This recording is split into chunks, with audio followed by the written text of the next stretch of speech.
All right. Let me make sure that you all hear me right now. There we go. There we go. Look at that. Look at that. Boom, bada bing, baby. Boom, bada bing. All right. Welcome to another episode of Let's Talk Photography. And this week we're going to be talking about more additional lenses for the Nikon Z-mount. Okay. Got a little brain fart there. And it's so exciting that I'm like literally honestly trying to figure out ways for me to grab up these lenses. Okay. But it also got me thinking about a previous live stream where I talked about, third-party lenses and how far have they come? Are they worth trusting and investing in? Do we just need native lenses with our mirrorless cameras anymore? And I beg to say, no, we do not. Okay. I don't think so. Not as much as we did in the past. Let me know if the audio is good to go. I want to make sure that I sound good in the Google sphere of YouTube, So let me know, post your comments. If you have any questions, obviously let me know it in the live chat. Now, before we get into things, I do want to first let you know that I do have 2 videos I posted this week on my YouTube channel. This one here is a behind the scenes workflow breakdown of me editing runway images. So if you head to my YouTube channel and you see this video, I actually go through how I edit and also shoot and compose these shots like before I even get home. Because the better I do on the runway, the less work I need to do in post. And I edit everything inside of Lightroom, so you can easily most of us have Lightroom Classic, so you can follow along pretty easily. So that is on my channel right now. And then also, as many of you know, there was a new firmware update for the Nikon Z9. Okay, that's right. Nikon did it again. Firmware 5.3. Oops, excuse me. Wrong button. There we go. And with that said, it added some great additions. Of course, in my video, I try to keep it short, quick, and to the point. And I share my not only the updates, but my pros and cons to them, etc. Feel free to go check it out on my YouTube channel. And let's see here. Okay. Awesome. So go check that out on my channel, of course, after this live stream. All right. So let's see here. If you are watching from wherever you are, feel free to post it in the live chat where you're tuning in from. I love to hear where folks are at. And I'm always curious, quite honestly, Oh, we got Mark Man in the house. Okay, I know where he's at. I definitely do. Hey, how's that? Didn't you get the ZR? Let me know if you got the ZR. I'm curious. All right, let me know if you got that ZR, brother. I've seen such great footage from it. I definitely can't throw any shade at that camera. It just wasn't for me at the time, but it's a great camera and it's a great price. Really can't beat it. Let's see here. I did post in the live chat if you haven't already. Oh, nice. Oh yeah, I bet you did. I bet you were. I'm glad too, because I was really itching about it. And then VILTROX kind of made it easier for a lot of us, So there you go, the 3512, brother. Very nice. I'm wondering, are you going to pick that up? You going to pick up that VILTROX?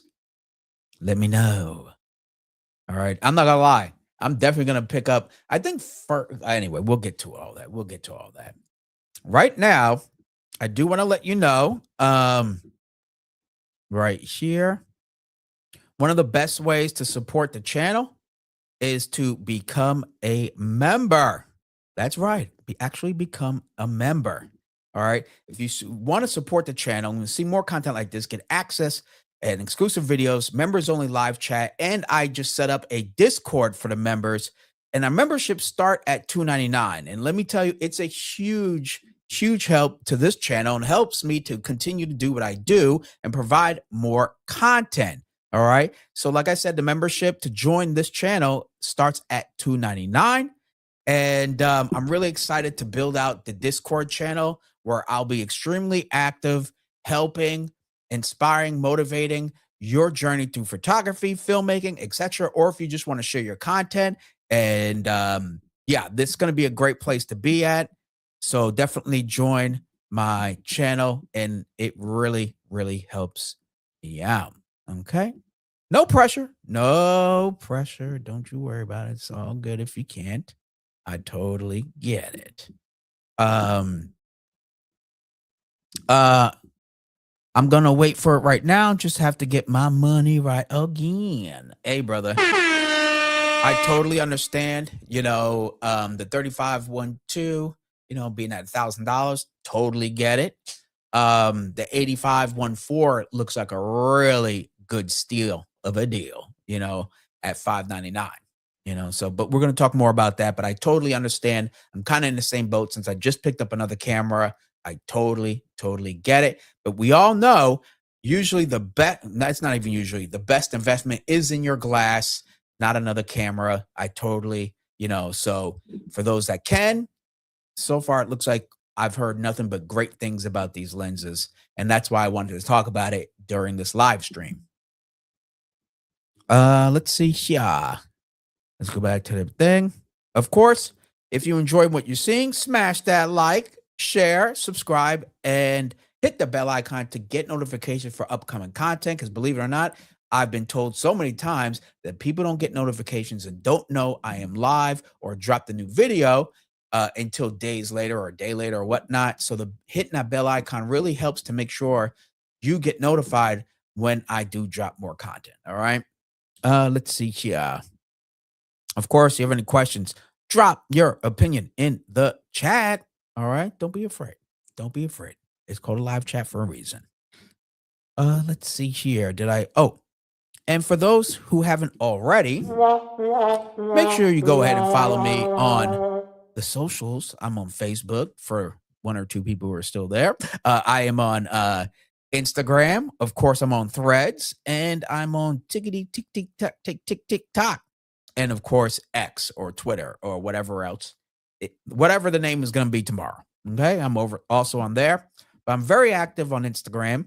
And if you want direct access with me, to me rather, and in terms of like community wise, well, joining my Discord is going to be the best place for that. I plan on being extremely active on there. And as I said, for those who are part of my members of this channel, they get access to that Discord. I would email you or text you or whatever way works best for you. And then I would add you through there. I would add you to the Discord. Okay. So it's a private members only Discord. I'm still trying to figure out how the heck to use Discord. I know everybody uses it, especially if you're a gamer, like they use it a lot, but I'm trying to figure out creative ways to use it. It kind of reminds me of Slack in a way, making different channels and whatnot, but so bear with me. Let's see here. Let me answer this.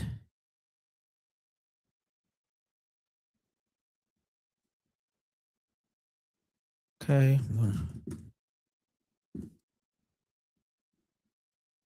Okay, here we go. King Crook in the house. I only use the native lenses. If not, Zeiss and Leica. No other lenses for me. Wow. All right. King Kong boss up in here. Okay. That's what he's saying. VILTROX looks solid though.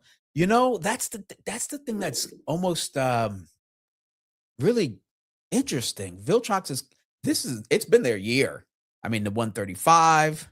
I mean, I have the 16-1.8. They got the 85-1.4, now the 35-1.2. Like they are swinging for the fences.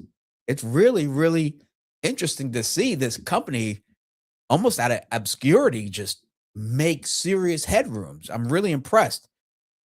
And the build quality of the lenses are really nice too. Watching from Orlando. Enjoying the channel, brother. Hey, thank you so much for tuning in. I really, really appreciate it. Really do. Let's see here. Okay, looks like we're good to go so far. I'm definitely liking it. And let me get to my banners. Okay, so let's go over. Before I get there, let me get all my media together.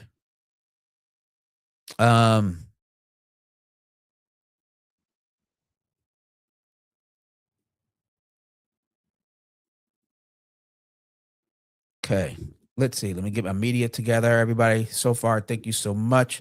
Let me ask. Oh, can I ask a question through? Oh, it won't let me ask a question. That would be kind of cool. Uh, oh, okay. I would like to ask a. I wish you would let me ask a question through StreamYard. That would be nice. Hey, I get you. I'm trying to say, hey, Christmas is not cute this season. I'm being very strict this season when it comes to spending, but who am I to say? I just bought myself the Lumix S5 Mark II X, and but what honestly, it's like I don't want to spend anything. I didn't even want to spend that, to be quite honest. It's there's a lot going on. So when you can, you can, and when you can't, you can't. No one should feel bad about that. What's going on, Greg?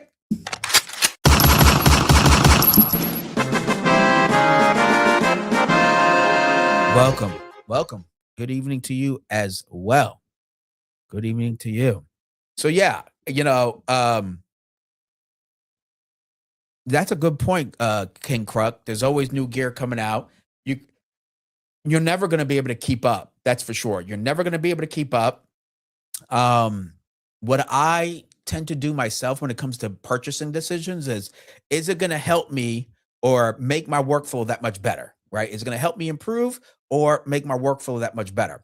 And I've been learning to be a lot more patient. I know it's easy for me to say. I think this year I bought 2 lenses and then that Lumix camera. So that is a lot for a year. But honestly, I've gotten a lot less of that. Oh my God, maybe I shouldn't lie. I ain't gonna lie. I do want that 35-1.2 VILTROX and the 85-1.4, but I'm gonna wait. I'm gonna wait just a little bit longer, make sure things are right, so that when I get it, there's no regret, right? And then and pay cash if possible. I think that's the goal. Okay. We got somebody new in the house. Are you recording this with your Nikon? If so, which lens are you using? Well, first of all, I want to say thank you for showing up to my channel. Okay, welcome.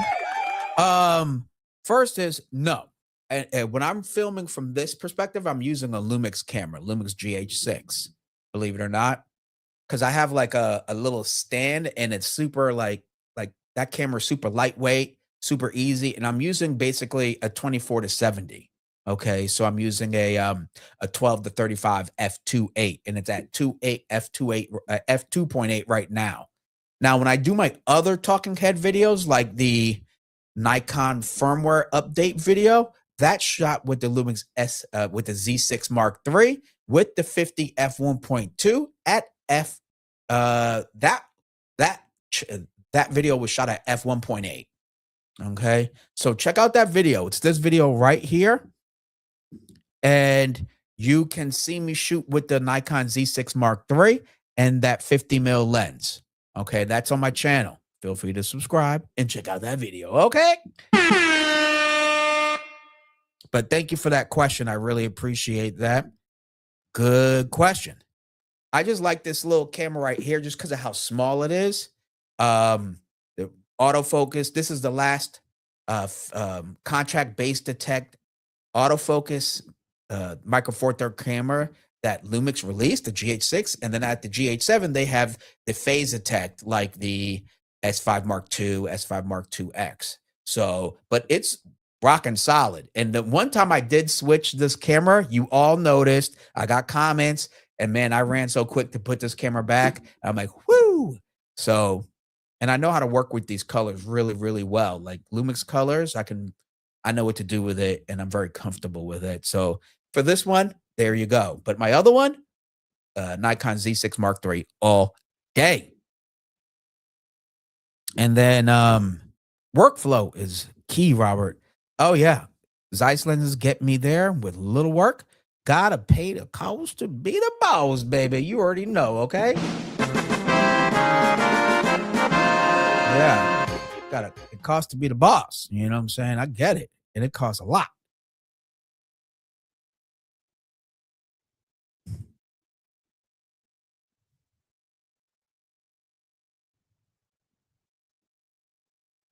And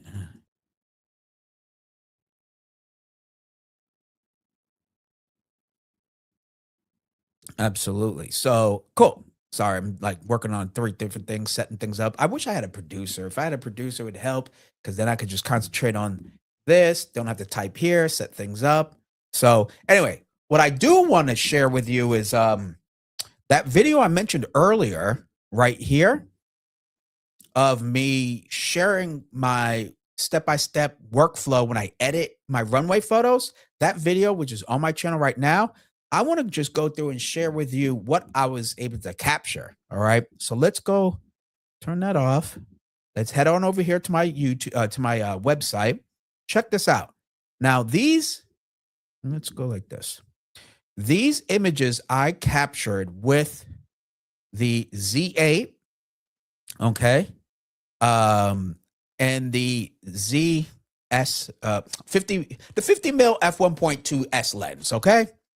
One of my favorite lens of Nikon's. I absolutely love that 50 lens. It's gorgeous. It's fantastic. Don't care about the weight. Anywho, but man, I was able to capture some great images, separation, and I was able to balance this venue was so dark. I mean, it was dark. So what I did is I increased the ISO to 1000 so I get some of that ambient light way in the back. And then I lowered the exposure or the power on the flash. I was using the AD200, the Godox AD200, and I put it at like 1/64th. Okay. And then, so when it hit the model right in this area, that's all I was aiming for was this little area. It exposed the model perfectly. And shooting at 1/64th, I was able to have a really nice, quick recycled time. So there was like, I was hitting the shots I wanted to hit. Okay. So I just want to show you with the Nikon Z8, it was dark. Okay. And that autofocus, clack, clack, clack, clack, clack was amazing. It was hitting it. I'm telling you, it was not as bright as this at all. It's a really nice, luxurious nightclub, but it was not set up for any sort of lighting. I'll tell you that. If you people like, I was going to record a video, my GoPro, and I was like, hell to the no. Okay. Cause it was bad. But boy, did the 8200 and getting the correct amount of exposure not only lit the model properly, but it also, let me just put this on. Can I just press play on this thing? There we go. It also expose the background, because if you just shot it for the model, you just exposed your flash for the model, no problem. That background would have been as dark as a cave. I mean, an absolute cave. It was really nasty work from a technical perspective, but this is why I really concentrated to understand lighting and shadow and the settings of my camera. And I don't care what camera you have, you could have made it look much worse than what you're seeing here. I'm not saying these are creme de la creme, but the point is, what I'm sharing is the power of understanding inverse square law, right? Understanding how light fall off works and why the light in the back won't reach your camera. It'll just look dark as hell because it's super far away. And then vice versa. If you light the model super hard at 1/4 of a power instead of 1/64th power, yeah, she may be lit, but now the background is totally dark because you're not allowing any sort of time or ISO to get any light in. And that key light is overpowering all the rest of the light in that room. But this is what I was going for. I wanted a very well balanced and exposed shot. I want people to see what the venue looks like, especially in the back. That's probably a good, I don't know, 150 feet or so is the background. All right. But you can see, most importantly, is the consistency of the lighting. Every model, consistent, consistent, consistent. Because as I explained in my video, is once I set it, I lock in the settings. I locked in the exposure on the 8200 on the trigger itself. And then I went into the Z8 and locked in the aperture and the shutter. Okay. And that was it. And I just kept the ISO at 1000, and it was awesome. And some people were like, hey, why would you raise the ISO? I'm telling you, you won't know at ISO 1000. No one cares. I don't really care unless it starts hitting above 6400. When it's above 6400 for photos, then I'm like, oh, shoot, maybe I have to do some denoise or something. But no one noticed. It looks clean. There it is. Okay. Proof is in the pudding. And again, it's just about understanding the exposure triangle, understanding the settings. And in this case, I didn't drop my shutter speed lower than 1/250th of a second. And the flash did the rest in terms of freezing that subject. And all these were shot super shallow. Okay. I think I was shooting at, was it 2.0? I think it might even been even more shallow. Oh shoot, I'd have to open it up. But I was shooting super shallow because I didn't want all those people or attendees focused in my frame and distracting the viewer from the model. Okay. So I was shooting super shallow. And it was still nailing it. I was like, dang, that Z8 is no joke. Okay. So I just want to share with you what I recently did lately using just one prime lens, one Z8, and an 8200, not some big old 8600 or some pro photo. No, 8200, it's a $300 flash. Boom, bada bing, smashed it. All right. Yeah. Let me know what you think about these photos, okay? And again, I went through the workflow of how I edited these, framed them even when I was shooting them. I talked about composition, and I also talked about how I composed the image in post, okay? Because I didn't shoot it like this. I actually shot a bit wider on purpose, and I explain all that in that video. Feel free to go check it out if you want to get a better understanding of my workflow that might be able to help you. I don't know. You let me know. Okay. All right. Oh my God, that was a lot. Oh, that was a lot. Sorry, everybody. Getting on my soapbox here. You know?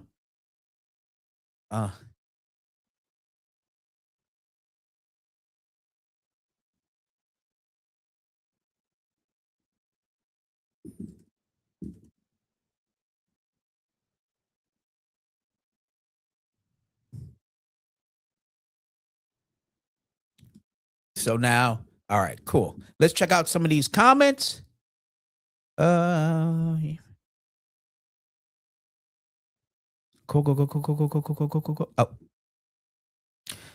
Oh. Your photography's always good. I think you're done. You won the game already. Oh my goodness. Thank you so much. I really appreciate it. The biggest compliment is from your colleagues, right? Other fellow photographers, other creators.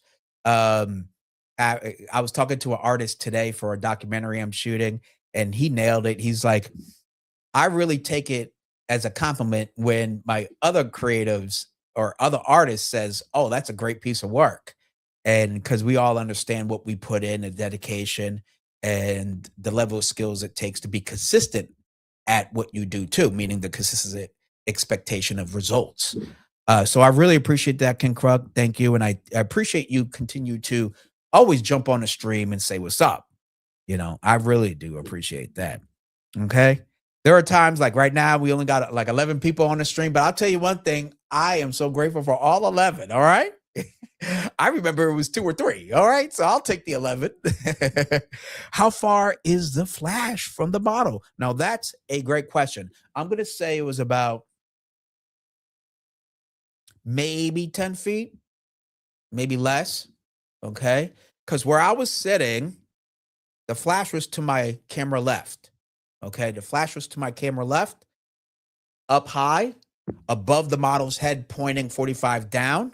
Okay, and then I was just popping them off. Um, I think it was, let's just say, a roughly 10 feet ish in that area. And when they did the model walkthrough where they practiced the runway and how things are going to go at the before the show begins, that's when I dialed everything in, and I share that in that video too. That's when I dialed in the exposure and where I'm going to get the best photo. Okay. I'm like, all right, bet they're going to be right there. I expose, frame everything. That's where I want it. And then it's just one after the other, one after the other, one after the other. And me, I don't rush. Like, I'm not going to just shoot 10 different shots down the runway. First of all, no one needs 10 shots of the same look walking down a runway. That's why I share in a video. I only go for 2 good shots at most. Secondly, it's about timing.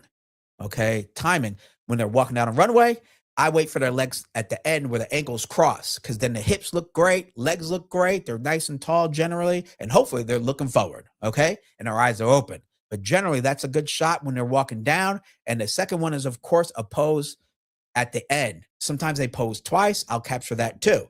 But at the end, I want to edit 2 images from each look. Okay, that's my goal. But since I primed everything up or prepped everything up during their runway warm up, then I'm waiting right there for where they hit, boom, and then I take that photo. Okay, very much kind of like a sniper kind of a thing going on. But I nailed it. I'm done. I'm done. I'm trying to share with you all the secret sauce. Okay, and yeah, it really is. And I started to know like hot or like great images when I looked inside of fashion magazines, like after New York Fashion Week and LA Fashion Week. I'd say, "Oh, look at how Getty Image. I see which one Getty Images likes to use." I'm like, "Oh," and I started to like see a common denominator on the style, the composition, where on the runway are they captured, and then which ones designers like to talk use to promote with. And I was like, all right, well, I better make mine kind of like that. And then that's where it all came from. And then trial and error. So I hope that, I know that was long-winded, Greg, but I hope that helped. Was there a modifier? Yes, I only used my 11-inch, I think it's 17-inch Octabox. It's a little small Octabox, 17 inches, no grid, all day. Nailed it. And I used the Bowen's S-mount bracket for the 8200, put that in there. And then I put the 17-inch Octabox, attached that, and I was getting great shots all night. And my battery on that 8200 didn't even drop to a third. It was, I could have kept on shooting because again, I was only firing at 1/64th power. I could have kept going. Okay. I've shot 5 designers in their collections. And yeah, I didn't even get close to 50% down on the battery. Oh, okay. Okay. That's a message for him. Cool. Always love your work and input. Thank you very much, brother. I appreciate it. Hold on, let me see if I have a thank you somewhere. I know I got a thank you. Okay. Well, how about this one? Give me 2 claps and a Ric Flair. There you go. Give me 2 claps and a Ric Flair. Thank you very much, brother. Based on a recycle time, how many shots per model could you get? Oh, dude. Well, let me say this quite honestly. Because of the recycle time, because again, I was shooting at a lower power. I wasn't shooting at a quarter or half or full. Shooting at 1/64th. I did that on purpose. Just enough to freeze them at the end of the runway, just enough to expose them correctly. That's why I boosted the ISO to 1000. Secondly, I never worried about recycle time. Every time I pressed that trigger and I used the XM trigger, the X3, or was it X? Yeah, the Godox X3 trigger, the small one. Um, it fired every time. I never had to worry about it misfiring or not firing at all because it's recycling. Never had that issue. And my Godox 8200 has dropped. It's old. I think it's at least 6 years old. So, like, if it had any reason, I would forgive it because it deserved it. And it kept rocking and rolling. It kept rocking and rolling. Okay. So, with that said, if you're worried about recycle time, lower the power of the flash and then therefore expose a little bit more using your other settings. That's why that exposure triangle is so important. It's a fundamental, and yeah, there's ways around it because of mirrorless cameras, etc. But it's such a powerful a foundation for your understanding exposure. But I'm sure you already know that, Greg. But that's how I kept the recycle time fast. What modifier did you use? Okay, so let me see if I can pull this thing out. That's the name that I put it. You know what? Give me a second, everybody. Let me try to get that modifier, okay? Let me try to get that modifier. Let me see here. Boo, boo, boo, boo, boo, boo. Okay. And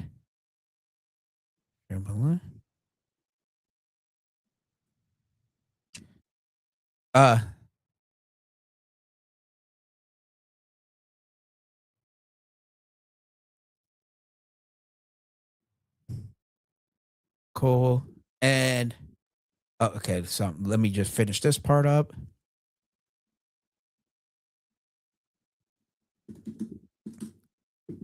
Okay, let me find this flash for you guys.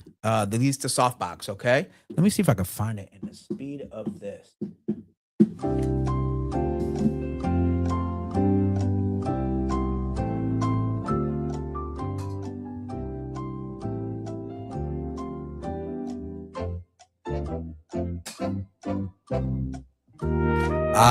Yeah.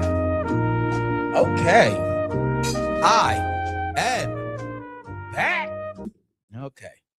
Now, this is the Neewer. Check it out right here. Here we go. Here we go. 17-inch octabox right there. A lot of you have seen me use this during my live stream photo shoots right here. And it's awesome. I love it because it's so compact, leaves a small footprint. It's lightweight, works great on LED lights, 8200, 8600. It's so good. And the build quality is really nice. The build quality is really nice. I've treated this pretty rough enough times to know it's good to go. Okay. So yeah, I like doing that. And when I go to runway shows, I like to have a very small footprint, quite honestly. Let me go to Amazon here. Okay. I'm going to go to Amazon. Neewer 17-inch. There we go. Let me get this. It's only $65 right now for that softbox. Cool. Let me go to the chat and it'll be like Neewer 17-inch soft box. There you go. I just posted in the chat for anybody that wants to check out that softbox. This softbox right here, I just posted it in the chat. It's a really good softbox. I like it a hell of a lot. And right out of my camera frame, I have a big 36-inch octabox that I really, really like. And I'm about to drop a review on right up top here. And guess what? I still use this one all the time because of the small footprint and the build quality. All right. So go check that out. I just dropped this down in the chat if you want to check out that softbox for yourself. All right. Very good. Jeez, my mom. Uh,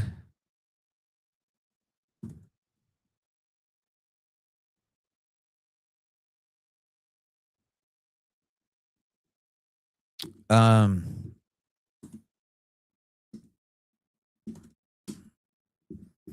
now let's see. What's the next thing we got to take care of?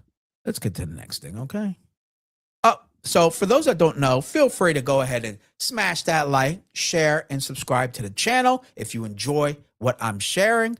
And of course, the best way to support this channel is to become a member now. My memberships start at $2.99. Believe it or not, it's not a get rich quick scheme. I'll tell you that now. And Google takes 30%. All right. But every penny helps me to continue to dedicate more time to creating more and more content. Sometimes if I drop off or can't be as consistent because I got to pick up a gig and do all these other things, when I'd rather be creating content, sharing photography, and helping and sharing my experience with all of you, quite honestly. All right. And again, one of the best ways to support what I'm doing is becoming a member now. I have 3 tiers, and on my upper tiers, I actually created a private Discord for members only. All right.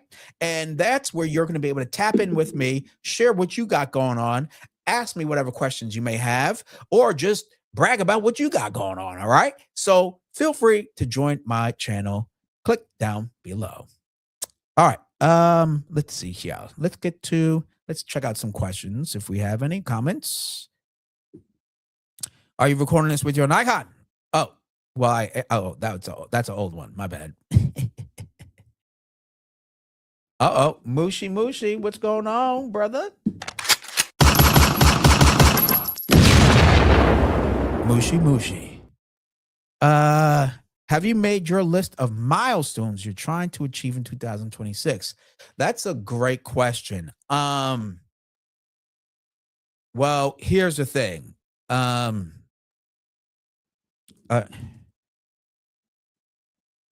There we go. Give me a second.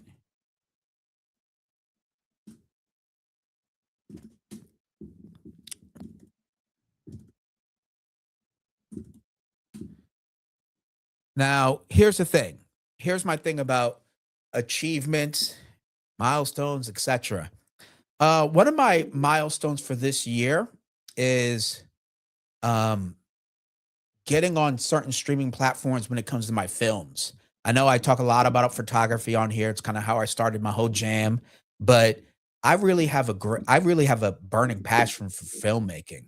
And many of you might not know, but I have produced and released like I think 13 projects now, mostly short films, and then one feature documentary. And a few of them you can see actually on Amazon Prime, believe it or not. And but now I want to get onto more platforms and make more films, really. So that's why YouTube is really important to me because I actually have a passion, a burning passion to not only create content and share it with all of you, but like go on a journey with all of you through my channel and to help inspire, motivate.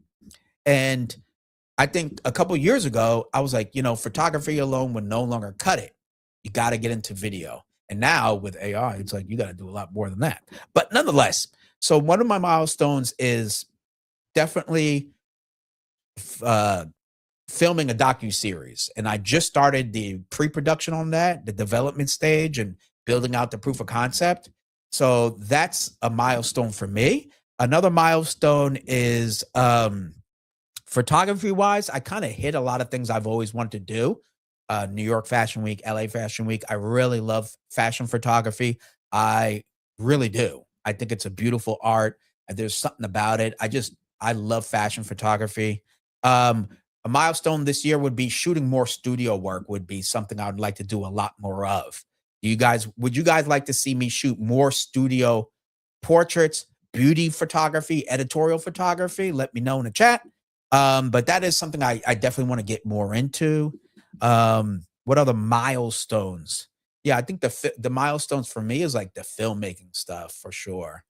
That would be it. Now, on a business level, I'd like to pump out 2 to 3 videos a week, right? Aside from going live, but pump out 2 to 3 videos a week. Now that would be a milestone for me because right now I'm about doing 1.5 plus like my short videos. So if I could double and triple my output, that would be awesome. I'd probably have no life, but that's a milestone to double my output from last year because my growth on the channel has been crazy because I've been pumping out way more videos. Okay. Despite how many views I get, right? I just put them out. So I hope that helped answer your question. But those are a few things. Produce more content, really double down on filmmaking a lot more, and more studio photography work. Boom, there you go. Okay. All right. Where can we find your short films? You can find, hey, type in Robert Silver on Amazon. I think I have 4 or 5 of them. Okay, on Amazon. Let me, you know what? Let's go here. Let's go here. You guys, let's take a trip together. So here we are. Let's go to Amazon. Let's see. Share this tab. Okay, and then look at that. Look at that lens I got right there in my checkout.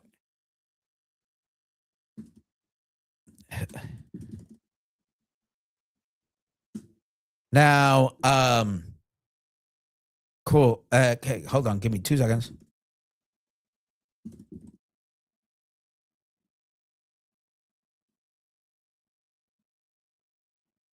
Now, let's go on over here. Let's see. Robert Silver, is that going to help? No. Okay, because let's get to movies. Where's Prime Video? Where? No, gosh. Look at all these tabs. I just get overwhelmed. Where's the damn movies? Jesus. You know what? Let's just go like this. Let me see. Prime Video. Okay. All right, Prime. Oh. Okay. Boom, bada bang. Okay. Good. Yeah. Oh my God. Okay. How annoying. I'm taking you guys on a personal journey here. Where is my cool? Okay, watch on Prime. There we go. Let's see. Robert Silver, director. Maybe whoops. No, it just says Silver, director. God.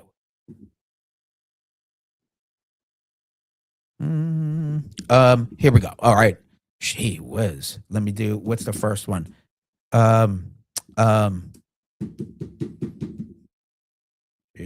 Let me do 31 films.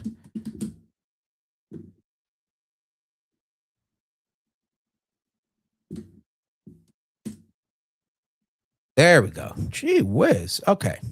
So if you can see right here, let me make sure you guys can see what I'm seeing. Awesome. So here's one of my first ones right here. All right. Called Departure. This was my first dramatic piece that I worked with actors. So it's really rough. It's my first one, but hey, I did it and I got it on Amazon Prime, and I did this in like 2001. Okay. So it was like toward the beginning. I already did like 3 short documentaries, but this one here is on Amazon Prime, baby. All right. And I shot this with my car inside my car, a large portion of the scenes. And guess what? I had zero AC, and it was September in San Jose. It was hotter than hell, but made it happen. I edited it myself, etc. I learned so much on this project, but feel free to go there, smash the thumbs up button. Okay. Give me a little thumbs up. And, yeah, so that's one of them that's on Amazon Prime.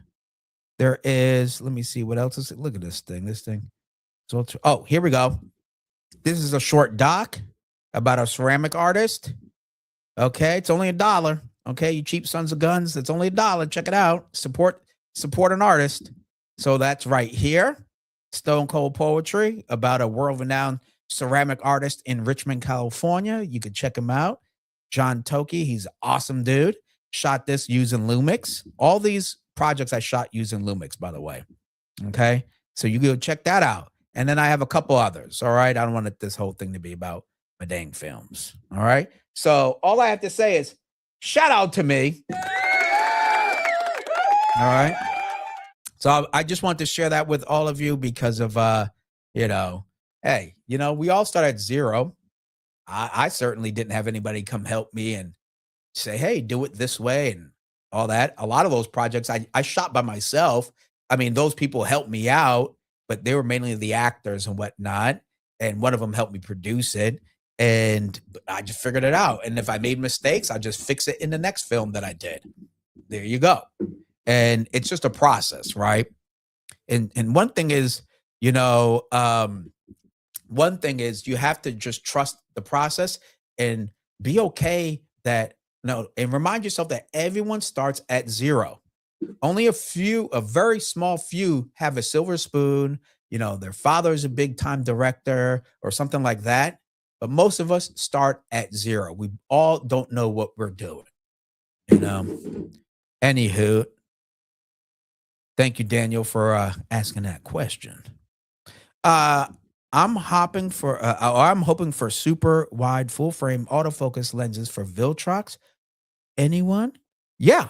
Okay. I don't have a 6-14, but I have a 16 mil and it's a f1.8, that prime lens, and it is awesome.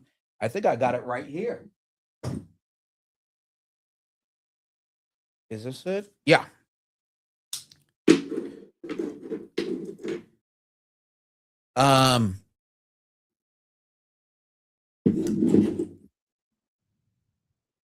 Here we go.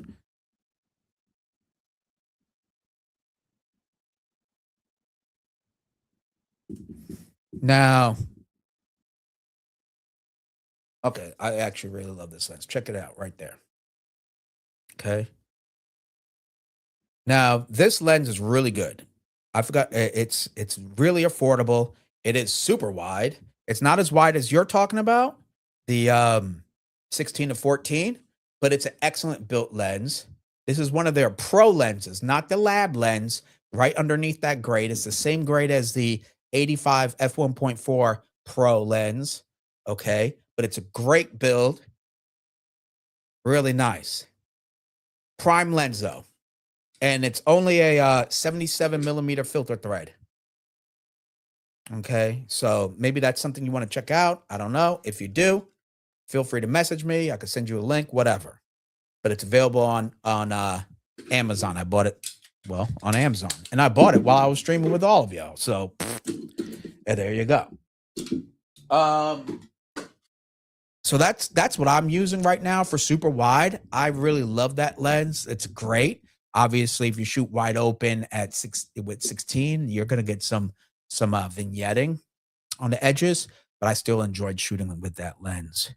So, oh, okay. Well, there you go. My bad. All right, my bad. You want even wider for editorial portraits and so forth and so on.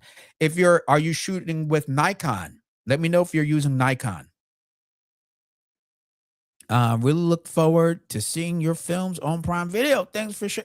Hey, Greg, thank you so much. Definitely smash the thumbs up button. That actually helps out in Amazon Prime because then they suggest it more to other viewers. And I have more films. I just didn't announce it yet, believe it or not, that are set to release in 2026 on other platforms. I have another one that's coming to Amazon Prime. Matter of fact, let me see if I can show you guys this one. This is my feature. Let me show you my feature documentary on Amazon Prime. Okay. Whoops, I clearly don't know how to spell. There we go. This is my first feature documentary right here.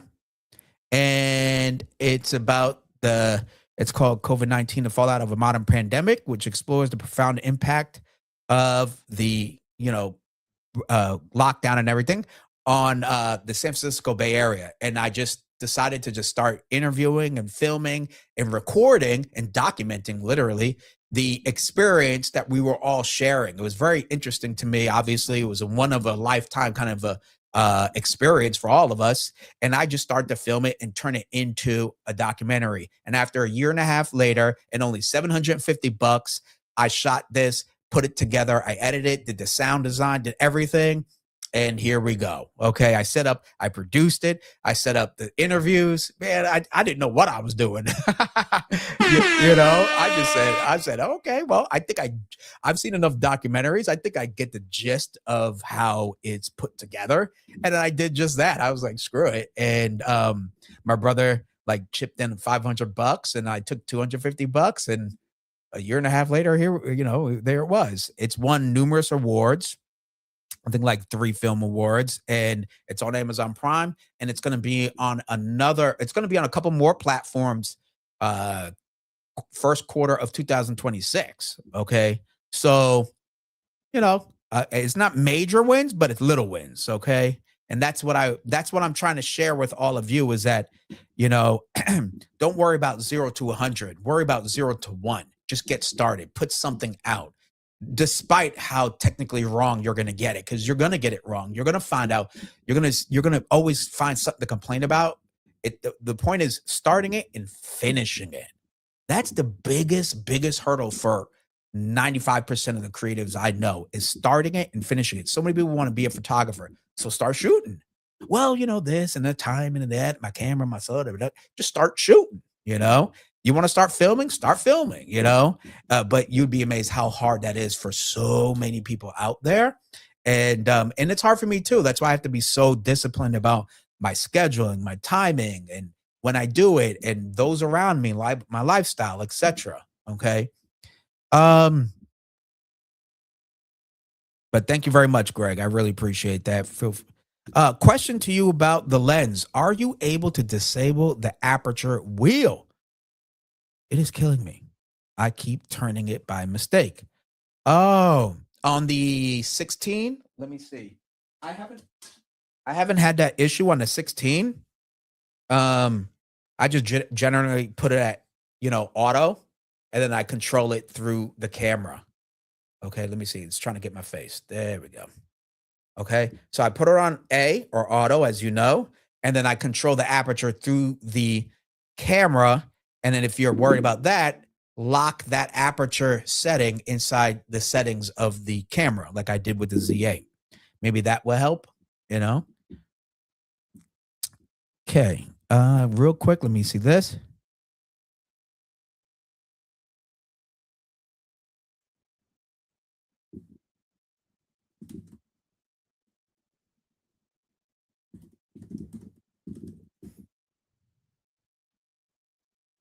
Okay.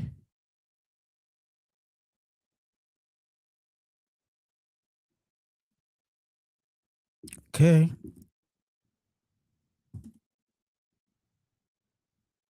Now, oh, here we go.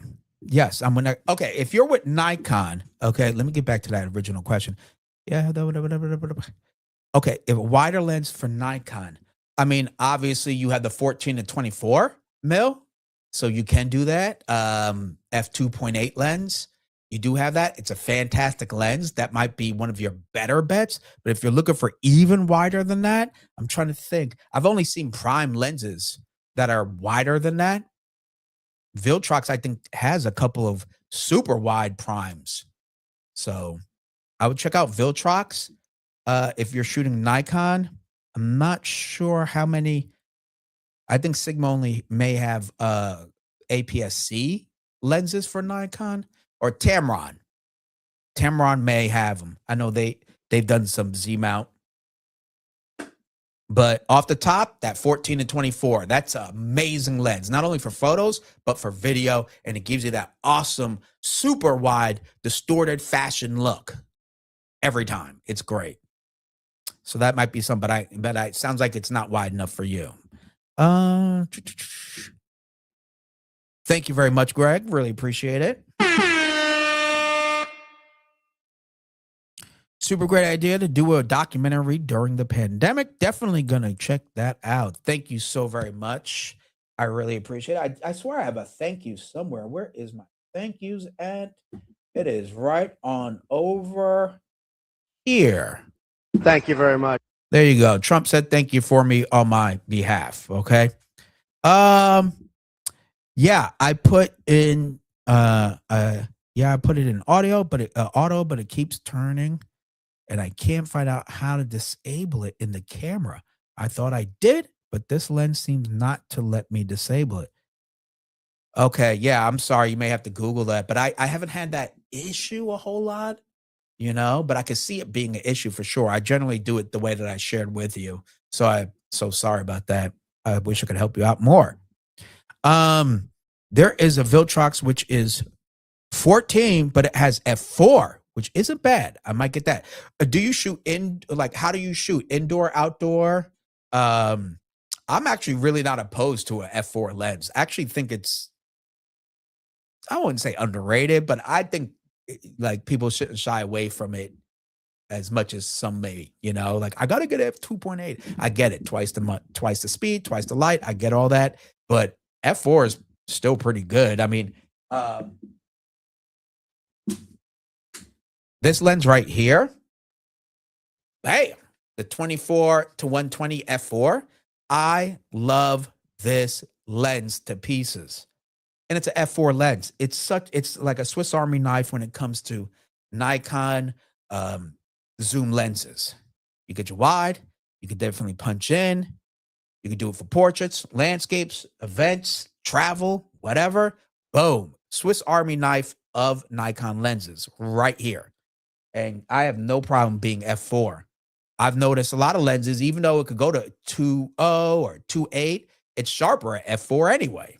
Okay.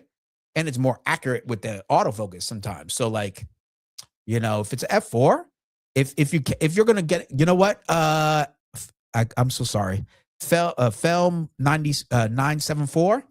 I would, if you're gonna look at that 14 mil, get it through Amazon. Try it out for a week or something. Don't like it, return it. There you go. That's a win advice for you right there, brother. Right here. All right. So that's what I would do. Get it through Amazon. Check it out. And then return that sucker. Okay. Because they give you 30 days. I don't know what camera store lets you get 30 days, but they'll let you do it. Just don't damage it. Return it, as best as possible. Oh, you shoot outdoors mostly. You know what? And you're doing portraits. I still think you'll get a dope shot, quite honestly. Even when I was shooting at 1.8 with that 16 mil, I don't know. I just, like I said, when I stopped down, I got crisper, sharper images. So, that f4 might be just the one. Test it out, try it out, get it, and then return it if you don't like it. Greg, I have done this on my 24-70 and 70-200 Nikon lenses. Awesome. I love those lenses. I need to get that 24-70 version 2 so that I can have an awesome mid-range zoom for video and photo. I like that it doesn't do the telescopic thing. That's pretty cool.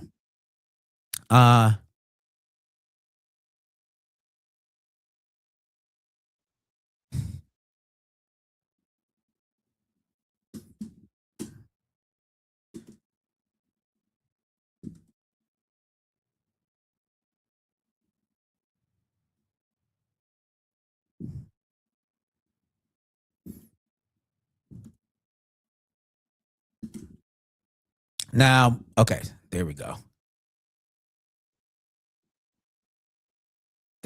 You're absolutely welcome. Again, it's just from my experience. But I think what was I about to say? The advice about Amazon is solid. Because when I bought the VILTROX 135 f 1.8, I think it got jostled in the shipping, right? And there was like an element loose or something. Amazon exchange, return to exchange it and everything. Zero issues at all. And I didn't skip a beat. Got the next one in a day. Boom, bada bing. So that's why in some cases like this, I'm gonna say, okay, go check out Amazon. But overall, of course, I always try to lean toward supporting your local camera stores. Excuse me. I have found the programmable ring on the Nikon lenses to be more useful for exposure compensation management than aperture. Oh, okay. That's not my workflow, but that's dope. That's cool to hear, like a different way to attack your exposure or at least control manage it, right? So that's pretty dope. I haven't got to like programming the ring and redesigning my FM buttons really. I just kind of, I don't know, do the same thing I've always done. And yeah, so maybe I should. Maybe I should really sit down and kind of figure it all out or customize it even more. I'd suggest having a UV filter for your VILTROX Air lenses. My VILTROX 20 f2.8 coating already failing after a year. So better be safe.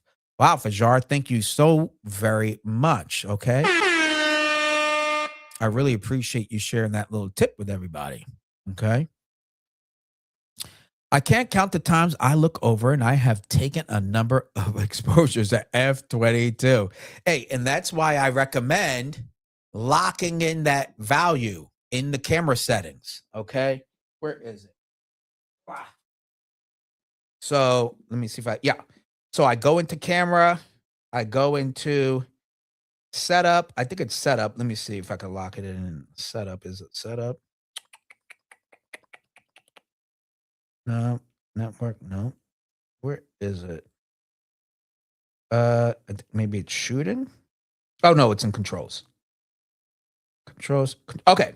So you go to. Okay. So this is how you do it. You go right here to camera custom settings. What is it? Custom settings menu. Okay. Then you go to controls. You go to control right there. And then you go to control lock. It's a lot of stuff. Then you go to control lock. And then once you're there, you can lock your aperture or shutter speed. This thing really helped me out, Greg. It really helped me out. It won't change until you unlock it. And this during the runway show, because you're constantly picking up your camera and not intentionally trying to change, but your the settings, but your fingers touch the dials in the front and the back. And that's why I locked those settings and nothing ever changed throughout the entire shoot, giving me consistent exposure and lighting throughout the entire show. So that's why I'm telling you, that's a cool little feature. Control lock, brother. That might help you out. And obviously you can apply that to your photo shoots. If you know you're shooting in a studio, everything's controlled by you and you set everything. Boom. Once you get the exposure, lock everything. And it's not about you being not, knowing how to set it back. It's about you wasting time figuring out you're now at F22. Where we go? Film 974. I feel guilty returning stuff, but that might be the way to go if I don't like it. Absolutely. Okay. Like I said, I don't promote it, but for your point of view and what you're looking for, it might not hurt. Okay. You'll know in a day or two if you want it. That's for sure. I don't like programming anything on my lens, but maybe I should. Yeah, I haven't done that really, but I understand. I could see the value. I could see how helpful that could be for all of us, really. Let's see here. And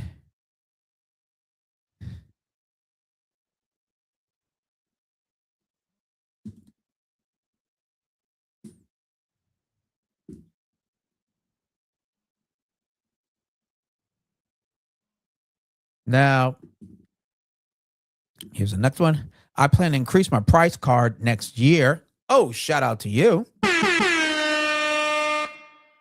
And following and loyal clients, they usually repeat order. Things I found out, the higher paying clients are the best ones to work with. Absolutely. Okay. That I found out myself too, is the ones who pay a little bit more, or at least pay the price you ask for, you get a hell of a lot less issues. Okay. You get a lot less issues, a lot less headaches, and they seem to trust you a lot more. The ones who pay you more trust you a lot more that what you say is the way it's going to go down. And I love that. So shout out to you. Definitely concentrate on that. And then, of course, the cherry on top is you continue to add value. Okay. Add value to those repeat customers. And if you want those other customers to raise up and stand up and pay you what those other good ones are, then guess what? Add more value, communicate that value, and then they either put up or shut up. Okay. That's what we're going to do.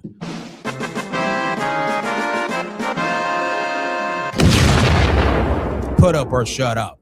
All right. But you got to add the value.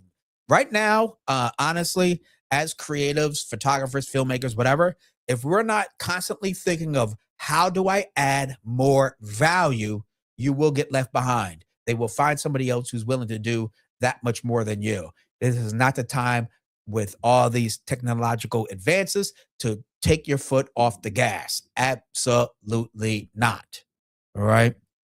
That's why I'm on here with all of you. I said, you know what? One of my better strengths is to share, teach, motivate, etc.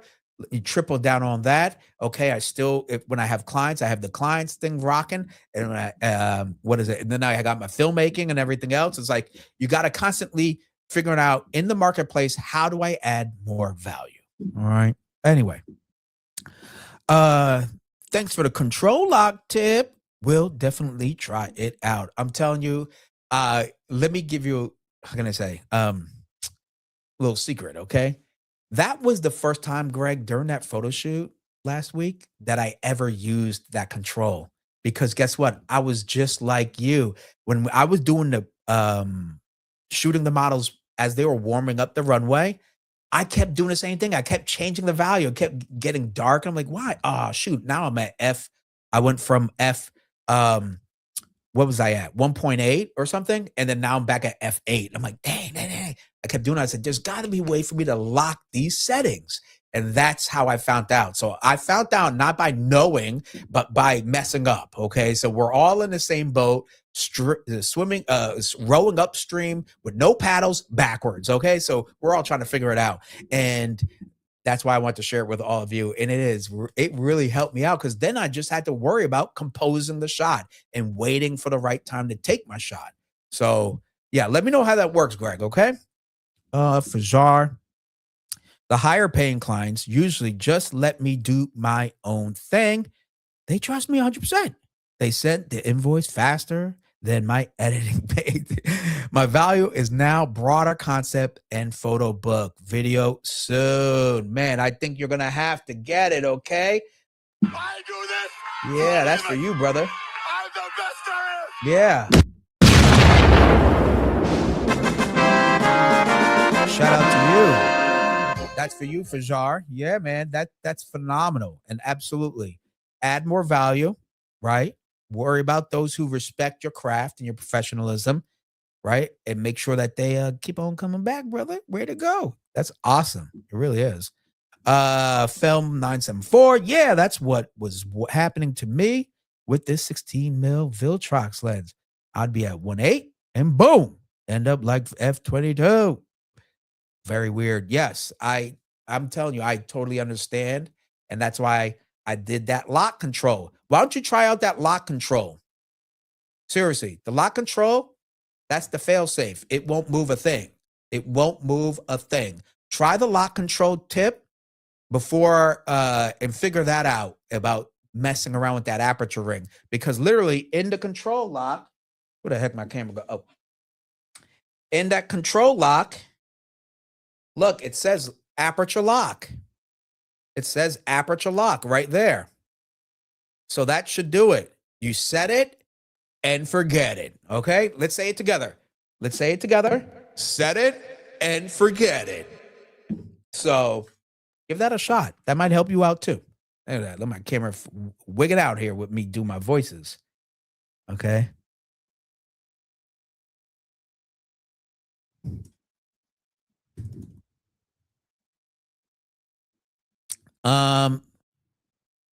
Thanks for the advice. Might save money. It might save you money. And guess what? It's built into the camera.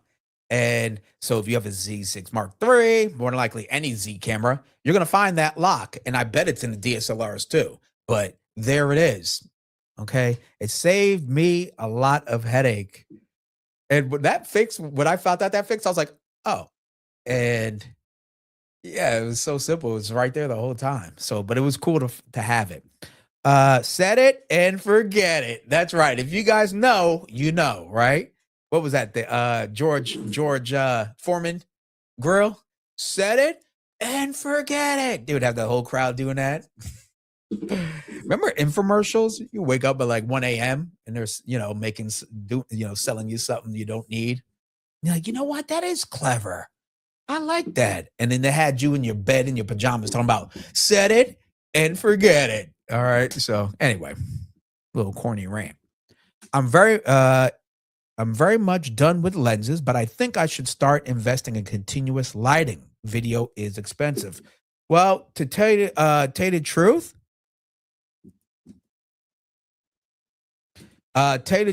what tell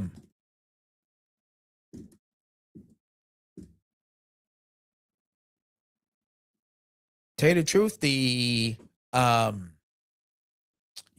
video continuous lighting is expensive.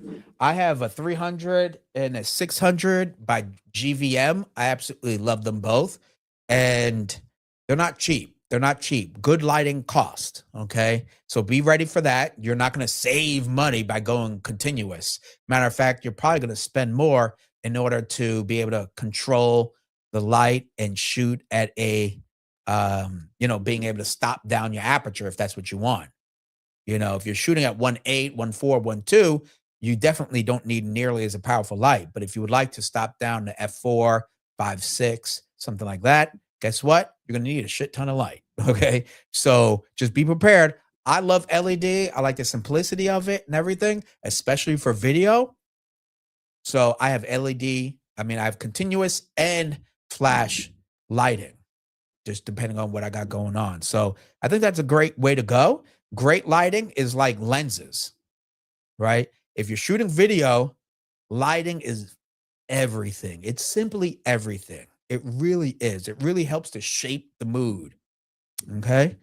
So right on. Awesome. Keep me posted. I want to know, Fajar, how that goes. Rob, do you have some good starter for CPL?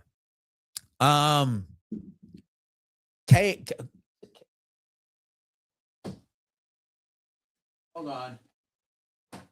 Something around here. I got something around here I want to try to find. And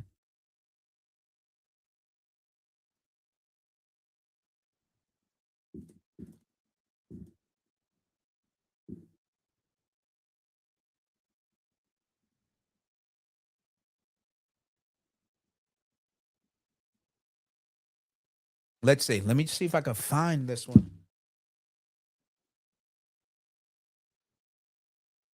For a starter CPL, for a starter if you're talking about a circular polarizer, this company here, K&F Concept, they make decent prices, good stuff. I have 3 of their. What is this one here? I got in my hand. It's a variable, the variable ND filter. Okay, check them out. And if you're looking for a starter, ProMaster would be another one. So K&F Concept, right here. Get this on Amazon. You can find them on Amazon. You can find CPL, NDs, etc. Or ProMaster. Okay, those are the 2 I'd recommend. I have both. Like them both. I've shot with both. No one's ever complained. Boom, bada bang, baby. Okay. Only recommend if you're shooting with CPLs, if it's a variable, I would just recommend not shooting at the tail end of the closed part. If you're shooting in like midday, anyway, it's a long story. We just if you DM me or something, I could tell you about it. But either way, those are the 2 companies. Okay, I hope that helps. From video, I learned that I never trust the sun. I always need to soften it or block it out. That's a good way to go. Just understand where it's coming from, the direction in relation to your subject and what you're shooting. And then, but CPL or, variable NDs for me are my best friends when I'm shooting outdoor. I was just doing it today. And then if you have an external monitor, people forget how powerful and useful the external monitor is. Then you could turn on false colors and really dial it in using the variable aperture, variable ND filter, excuse me, and the was about to say, and like your ISO, obviously you're going to lower that a lot, and etc. Okay, and then you can worry about your aperture. That's really where I dial it in just a hair. I try to do a lot, most of it through a variable ND when I am working in the sun with video. Sometimes you don't have the option of blocking and everything. If I'm shooting run and gun and I'm doing kind of verite and I'm just following the subject and letting the story unfold, I don't have that option. I don't have somebody running around with a scrim or something. So that variable ND, if you is your best friend if you want to really get into more video. I even use a variable ND indoor. Okay. Now, why do you, some of you might be like, why do you do that? Why would you use a variable ND? It's already dark enough indoor. Well, it's to control some of these ambient lights. See these lights right here? These ambient light, excuse me, these practicals. These lights here aren't on dimmers. These lights, they're not on dimmers. So it is what it is. And if you look for the what is it, peaking, using focus peaking, and they might be hot. Well, how are you going to control that? Well, you put on a variable ND and you could stop some of that light coming in. It won't be as hot. It'll be softer. And then you smash your subject with that good old key light with the LED. And that's why I said for JAR, get yourself a powerful light, 300 and above, so that you can still expose your subject correctly when you have to use the ND to stop some of these lights from being too bright. Anyway, that's a whole nother discussion. I'm sorry I got you guys into that.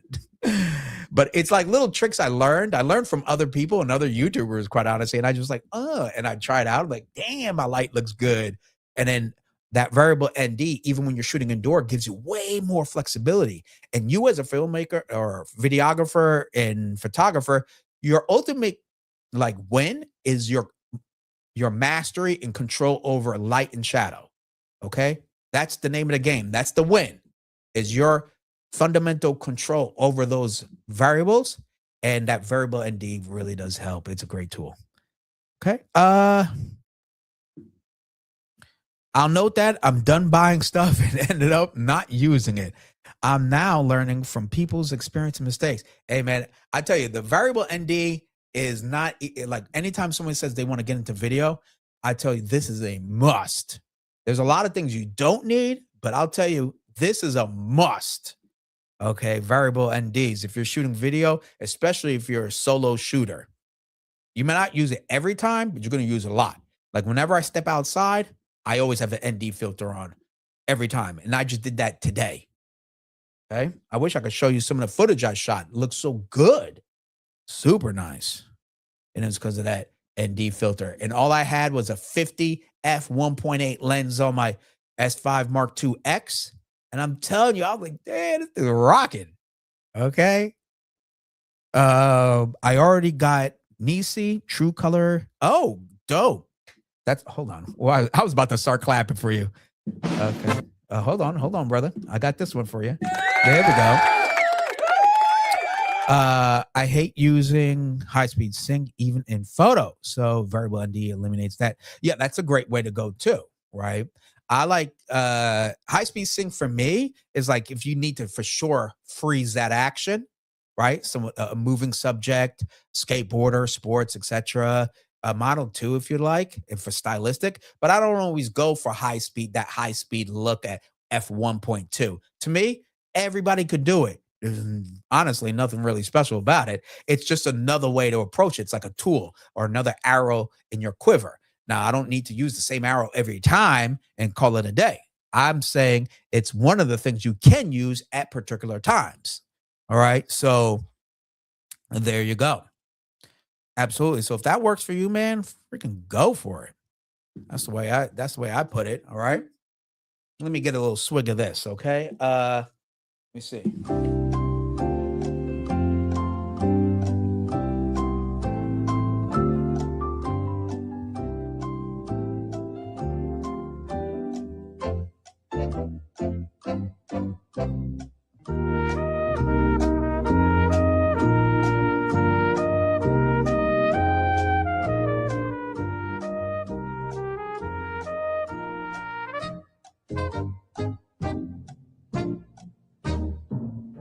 All right. Sorry about that. I just wanted to drink some water.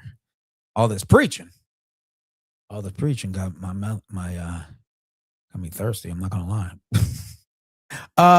You know what? StreamYard just started letting me know where your comments are coming from. A lot of you are coming from the shorts version. Believe it or not, Livestream kicks out two versions right now. They kick out the horizontal, the traditional way, and then they kick out a vertical version on the YouTube shorts. And I'm noticing a lot of you are commenting from the shorts version, which is really, really cool. So anyway, it's really interesting to see that. I appreciate that. For sure. How's the Audio Technica M40X doing? I don't have. Let me try that. Hold on. Audio Technica 40X 40. Oh, that's the. That's probably the headphones I have on. God, I'm an idiot. Honestly, I really do like the. Is this the 40? I don't think this is the one I got. No, I got another one. I got another one. No, I got a. Okay, I thought these were like $150, but whatever. But I will have to say these are nice and clear.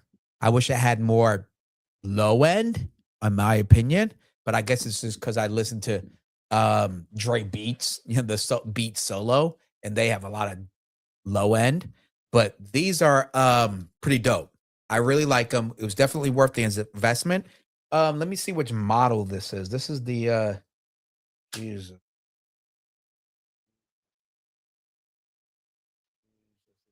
Freaking say. It's the model I'm using. All right. And it's good. It sounds really good. You do get what you get what you pay for. I believe I paid around $150 for these. I swear I did. And I'm trying to look online. Audio Technica 40. I thought let me see. Headphones. World picked up. That might have been the one right there. That might be the one right there. Let's see if this is the one I bought. I'm looking online right now to see if this is the one. I swear these were the ones I got. The 50s. I think I got the 50s. The 50X, the M50X. Okay. I would just spend 20 more bucks and get this one. I'll be quite honest. Okay. Let's see. Let me put it in the chat. Audio Technica M50X. Okay. Fajar. Check. I just posted the link to the M50X because that's what I think I have. Okay. Check out these. I think this is the one I got. I swear it is. I don't know. Okay. I could go, you know what? I could go back to my purchases and see if I got it. All right. You guys, oh, geez. Let me see. Audio Tech. Nikki. Let's see. Yeah, I have two M20s. Don't get those. Where is that other one? Oh, it doesn't have it there. Where did I get it? Maybe I bought. Oh, I bought them at Guitar Center or something. That's right. Okay. Yeah, I think I do have the 50s on. Okay. But I have the cheaper ones, the M20s. Nah, I would never go near those. They're generally flat and neutral, good and usually great for studio work since it doesn't boost bass nor the trebles.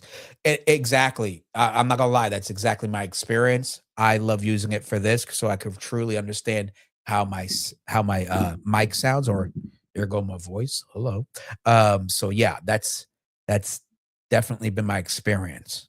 Okay. They're getting a little beat up a little bit, Look at that. They're getting a little, it is what it is. But they sound great. No complaints. $129 for good audio. Like there's some things you just have to get the good stuff, right? Your headphones, a good mic, certain things, a lens, Your ears don't get nope. No, no, it doesn't. It doesn't. It does not. Now, these aren't the lightest things in the world. Okay.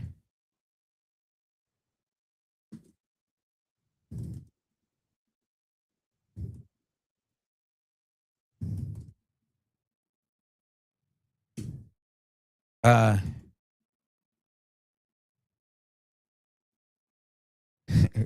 here we go. Sorry, guys.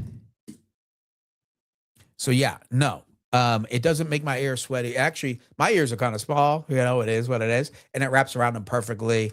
And you've seen me use this in every stream, everybody, and I absolutely love using them. So it is what it is. Okay. I think Randy Savage said the same thing. Oh yeah. Yep, he said the same thing. Okay, he agrees with me. Oh.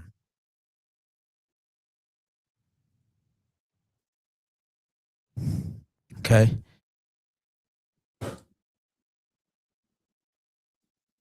Okay. All right.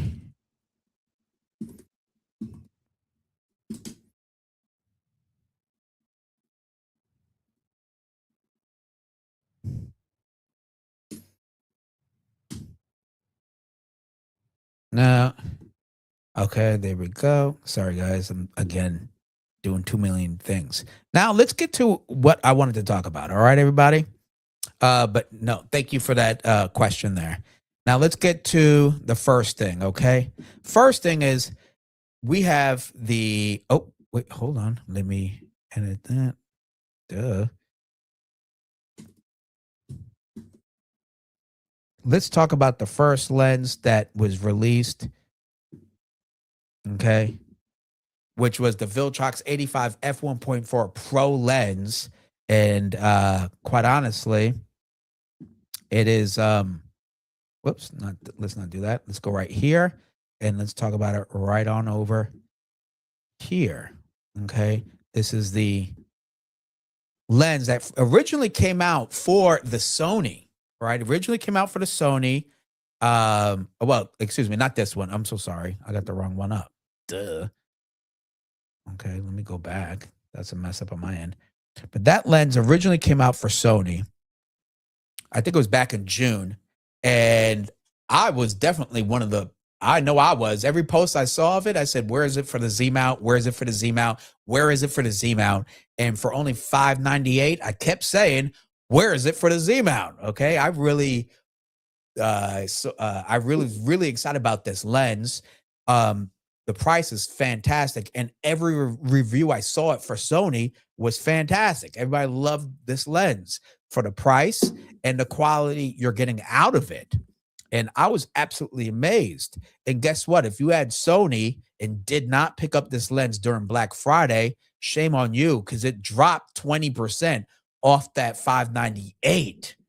But what was it, like a day before or 2 days before Black Friday or before Thanksgiving, they released it for the Nikon Z-mount. Oh yeah. And I was like, yo, this thing's amazing. I knew they were gonna drop it like the Sony or the E-mount version, 20% off since they just released it. But I was so excited for that lens.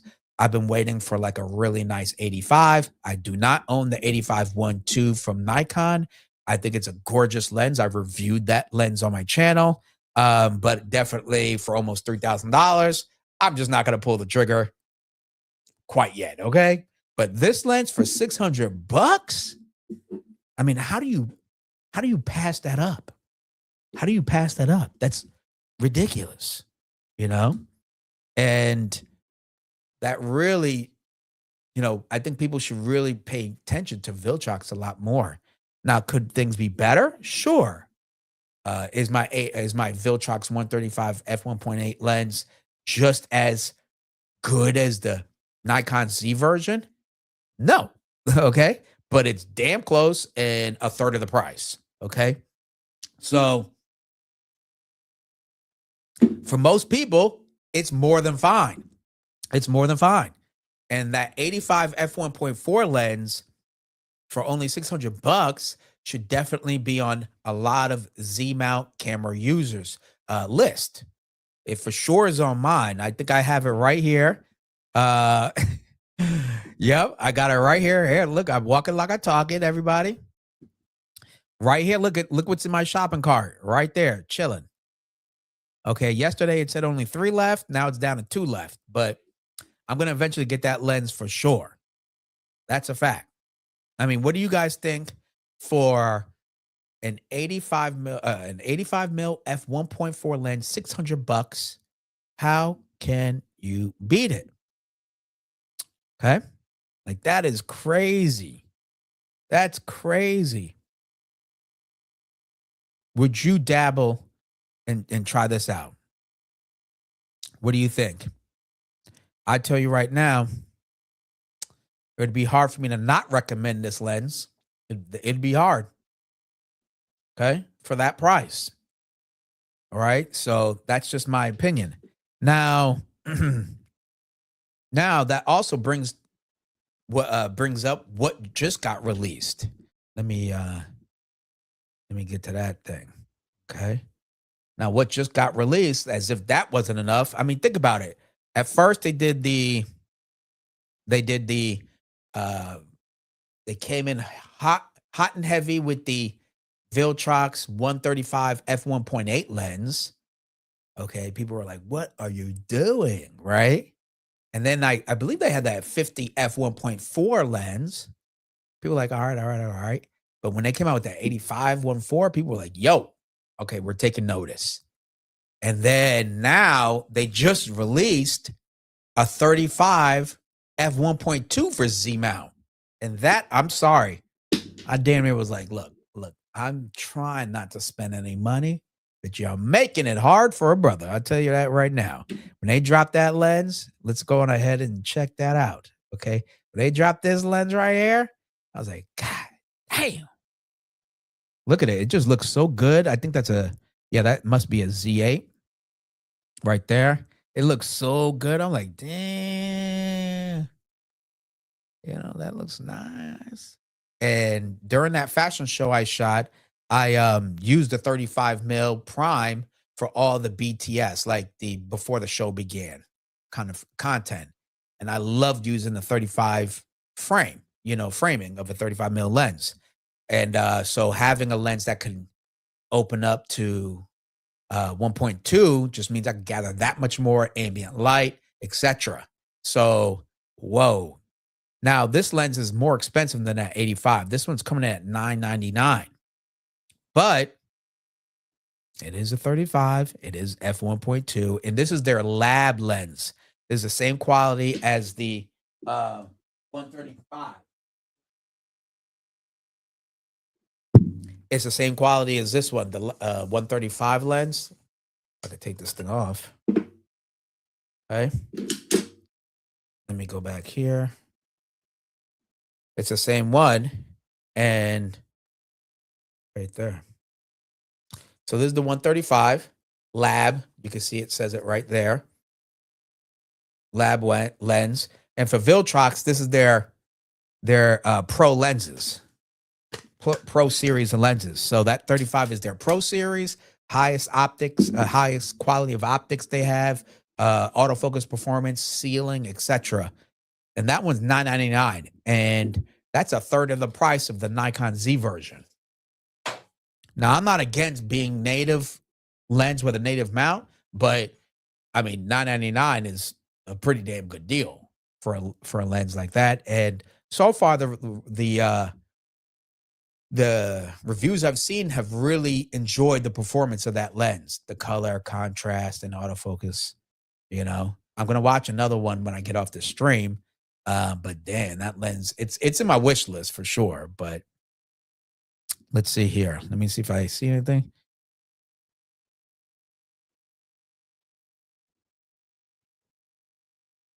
You would.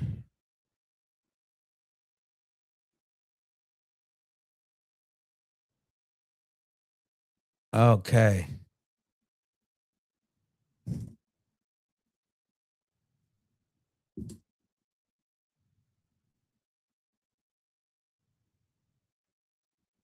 Oh, hey, what? Oh, wait.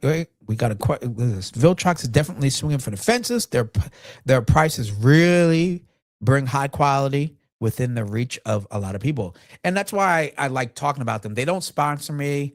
I haven't worked with them in a while, and trust me, I email them all the time. I don't think I asked for me to review the 8514 for all of you. I've asked to review the 3512. You know, and I'm like, look, I shoot Nikon all the time. I'm going to be able to give a great review for those lenses. They don't send them to me. I wish I could bring them to you. With that said, I do own about 5 of their lenses. I absolutely enjoy using their lenses. And quite honestly, at their price point, as you're saying, Greg, is that it's really hard for me to not recommend VILTROX for those, let's say, new photographers, prosumers, maybe people who aren't trying to really shoot professional, but shoot quality. Yeah, VILTROX is really a serious option now, and it's really hard to ignore them at this point. When they're swinging for the fences, f1.2 lenses, f1.4 lenses, they're not sitting here giving you. They do have plastic wonders. Don't get me wrong, like they do, but damn it, they're coming out with really nice glass. Hey. So that's why I want to talk about them and really let people know that there are options out there, and these are trying times. So like if you need, if you don't be bashful about looking at third party options anymore. The quality and the performance you can get rival a lot of the native glass too. I mean, depending on the system, but I'm talking about Nikon. Okay. Matthew, hey, hello, how are you? How are you? Thank you for checking out the channel, Matthew. Appreciate it. While everyone is waiting for Sigma quality, VILTROX is creeping in the back. No, yes, pause. Yes. Yes, it is. It's crazy. And that's kind of got me to thank you, Matthew. And that's kind of got me to my next question here, or top is like, is VILTROX taking over third-party lenses? Like, let's be honest about it. To your point, Greg, is that it's like they're swinging for the fences. And as you said, while everyone's waiting for Sigma quality, VILTROX is creeping in. Yeah. And they're doing it, and they're getting great results at a fraction of the price, right? The 135-18, the 85-14, the 35-12, all under $1,000 per lens. That's pretty remarkable. And the build quality is great. I like it, especially for absolutely. That's another point. For full frame, all those lenses are sub $1,000. I mean, come on. How do you ignore that? It's worth a shot, My the 16 f1.8, I think this was, I forgot what it was. It might have been $500 or something. Okay, super wide f16 f1.8, perfect for astro, realtor or like real estate photography, landscape, etc. And it's $500. I'm just saying, shout out to VILTROX. I know it sounds like a big promo, but it's really just about sharing with you what these third-party lenses are doing, and we're winning. We're benefiting from that. They're forcing us, well, not forcing us, but they're giving us options. We don't have to be pigeonholed anymore. RBJ. Wait, hold on. Let me get this one. There we go.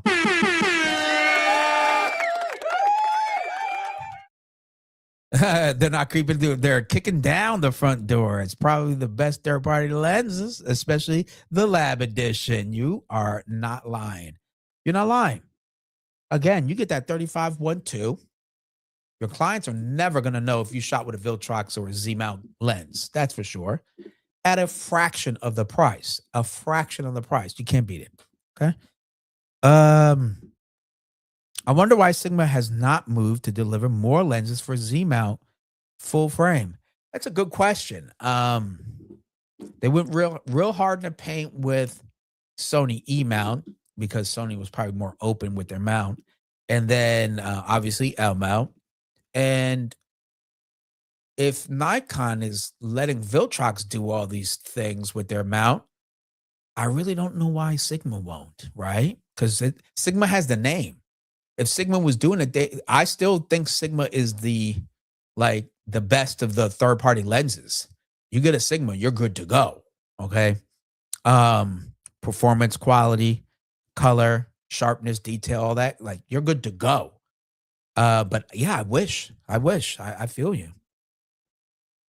That Viltrox 3512 is a real beast.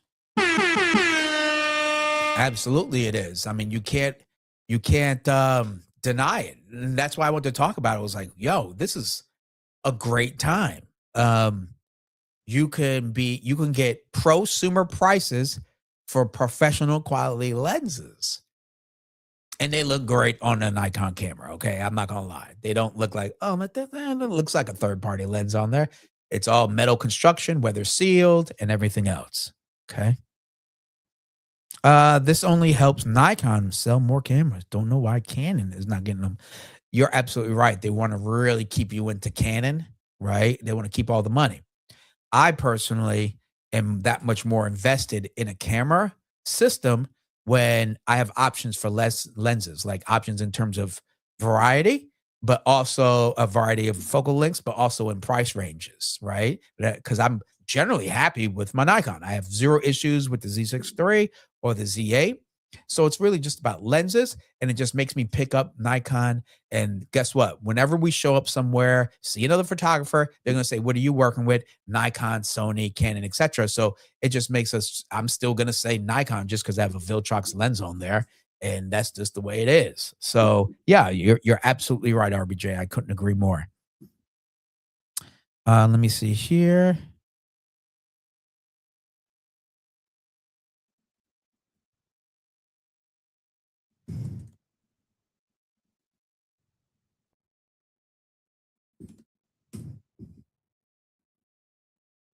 Okay.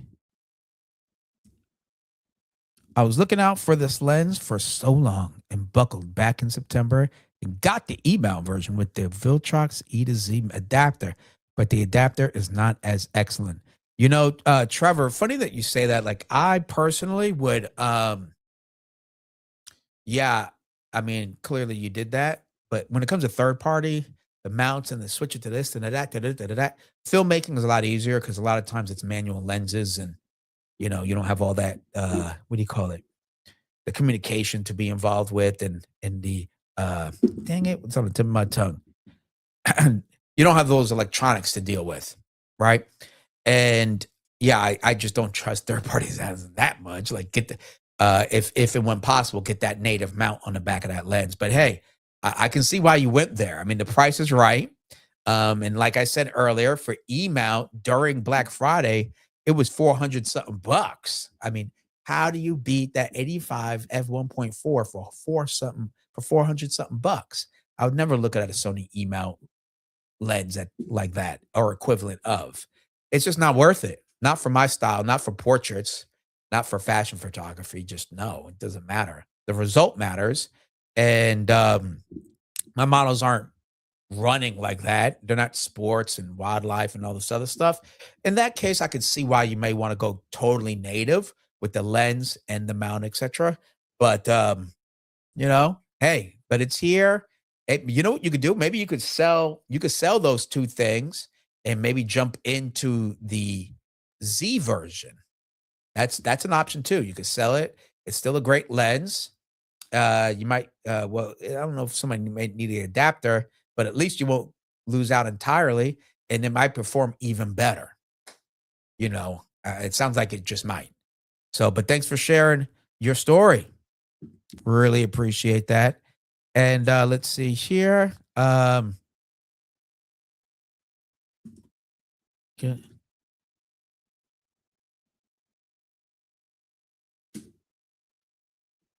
Okay, so far we're good. Okay, here we go.